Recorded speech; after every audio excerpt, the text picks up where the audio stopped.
Alam naming lahat na may kakaiba sa bahay namin sa Cainta.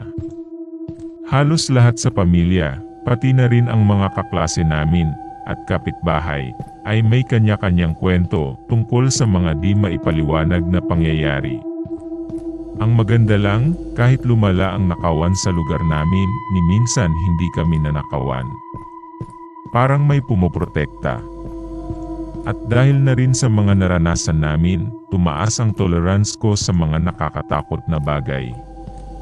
Anyway, ito na ang kwento. Unang enkwentro, nasa harap ng sofa ang TV sa sala namin, at ang sofa naman ay nakadikit sa pader. Dahil sa pwesto nito, imposibleng may taong makalakad sa likod ng sofa. Pero lahat na sa pamilya ay alam na kapag gabi na at nakapatay ang TV, makikita mo sa screen ang malinaw na anino ng mga taong naglalakad o nakatayo sa likuran mo. Sa tuwing makikita namin yon, nanlalamig ang buong katawan namin. Kaya naman, hanggat maaari, hindi namin pinapatay ang TV o kaya iniiwasan naming tumambay sa sala kapag nakapatay ito. Sa kalaunan, nasanay na rin kami at natutunan na lang itong baliwalain.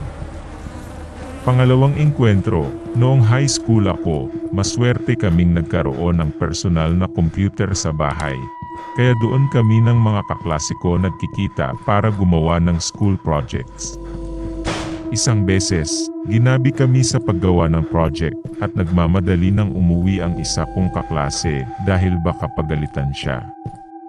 Habang itinatali niya ang sintas ng sapatos niya malapit sa pinto, nakita at narinig niya sa peripheral vision niya ang isang batang nakapa na tumatakbo papunta sa garahe.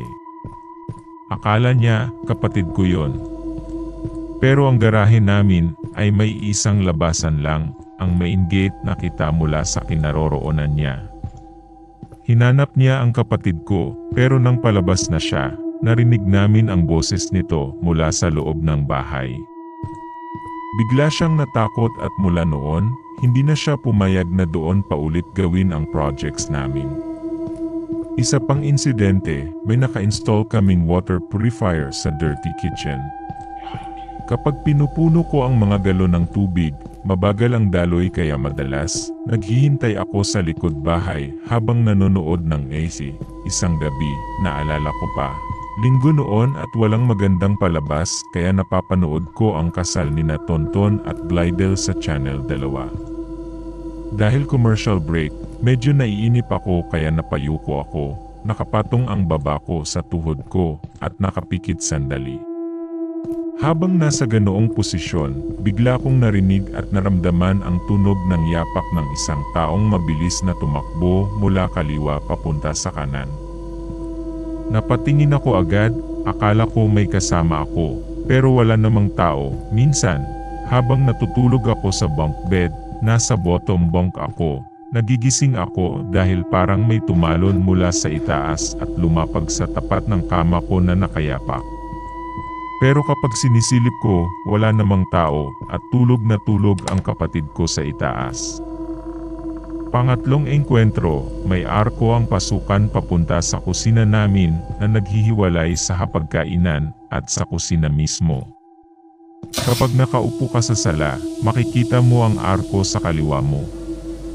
Nocturnal na ako noon pa, kaya tuwing bakasyon, madalas hanggang alas 12 o alauna ng madaling araw ako gising. Isang gabi, habang nagbabasa ako ng libro sa sala bandang alas 11, bigla kong naramdaman na may nakatingin sa akin. Dahil sanay akong maging alerto, dahan-dahan kong iniligaw ang tingin ko sa kaliwa nang hindi inaalis ang mga mata ko sa libro. Sa gilid ng paningin ko, may nakita akong anino ng isang lalaking nakasilip mula sa arko ng kusina, hindi siya nagtatago, nakayuko siya ng bahagya. Parang sinasadya niyang ipakita ang sarili niya. Nang tuluyan kong tingnan, bigla siyang nawala. Pangapat na engkwentro, nang pumanaw ang lola ko, nanatili kami sa bahay ng mga tiyahin ko ng halos isang linggo. Walang tao sa bahay namin buong panahong iyon. Pero habang pauwi na kami, nagulat si Papa nang makita niyang may tawag sa cellphone niya mula sa landline namin.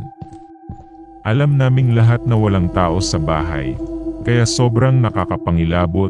Kasabay ng insidenteng yon, nang bumalik kami sa bahay, sinabi ng kalaro ng kapatid ko na nakatira sa tapat namin na sa buong panahong wala kami, madalas silang nakakakita ng mga taong gumagalaw sa loob ng bahay. Akala nila may mga kamag-anak kaming pansamantalang tumira roon. Pero ang totoo, wala talagang tao. Panglimang engkwentro, 17 taon kaming nanirahan sa bahay na iyon. Diyan ako lumaki. Pero sa loob ng maraming taon, palagi kong napapanaginipan ang isang bagay na hindi ko maipaliwanag.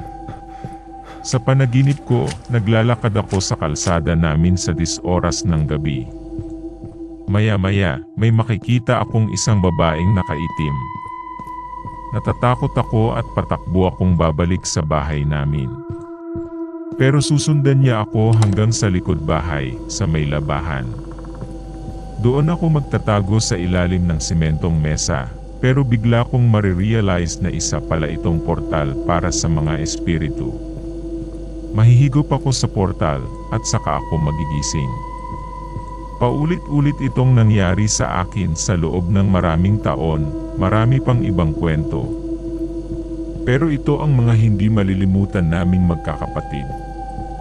Sa loob ng panahong nanirahan kami roon, madalas akong magkaroon ng matinding sleep paralysis, minsan 3 o 4 na beses sa isang araw. Minsan, gigising ako, tapos makakatulog ulit, tapos mapaparalyze na naman ako.